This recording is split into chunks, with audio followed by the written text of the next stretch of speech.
ሰላም ጤና ይስጥልን የተከበራችሁ ሁለገብ ሐሳቦች የዩቲዩብ ቻናል ተከታታዮቻችን ባለፉት 24 ሰዓታት በዓለማችንና በሀገራችን የተከሰቱ ዋና መረጃዎችን ይዘንላችሁ ቀርበናል። ቀዳሚው ሀገራዊ ዜናችን ይሆናል።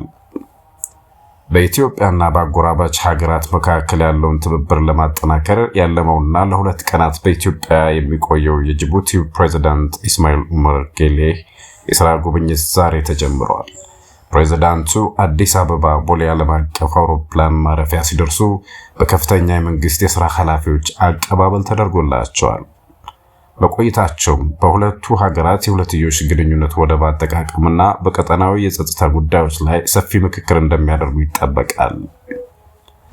ወደ ዓለም አቀፍ ዜናዎቻችን ስናልፍ በአሜሪካ በተከሰተ አስከፊ የበረዶ ማዕበል የሰው ሕይወት ማለፉን ተከትሎ ሀገሪቱ በከፍተኛ ድንጋጤ ውስጥ ትገኛለች። ቢቢሲ እና ሲኤንኤን እንደዘገቡት ባለፉት 24 ሰዓታት ውስጥ ብቻ በሀገሪቱ የተለያዩ ግዛቶች በብርድና በበረዶ አደጋ የሞቱት ሰዎች ቁጥር ወደ 42 ደርሷል።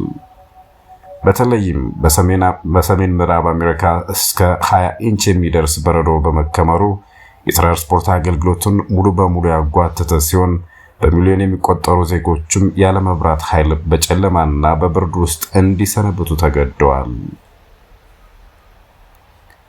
የሜትሮሎጂ ባለሙያዎች ያሁኑ የአሜሪካ ብርድ እጅግ አደገኛና ገዳይ ሲሉ እየገለጹት ይገኛሉ።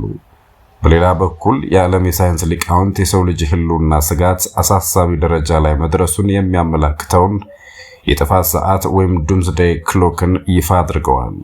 እንደ ሲኤንኤን ዘገባ ከሆነ ሰዓቱ ወደ እኩለ ሌሊት ወይም 85 ሰከንዶች ብቻ እንዲቀሩ ተደርጓል።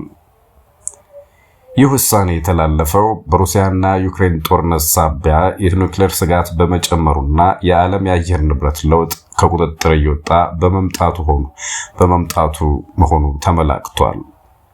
በመጨረሻም የመካከለኛው ምስራቅ ውጥረት አሁንም እንደቀጠለ ነው።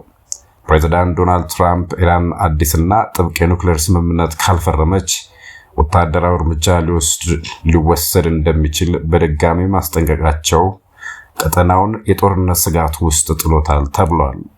በተያያዘ ዜና የብሪታንያው ጠቅላይ ሚኒስትር ኪር ስታርመር በቤጂንግ የሚያደርጉት ጉብኝት የቀጠለ ሲሆን በህንድና በፊሊፒንስ በደረሰው የአውሮፕላን የጀልባ አደጋዎች የበርካታ ሰዎች ሕይወት ማለፉን የደረሱን ዘገባዎች ያመለክታሉ።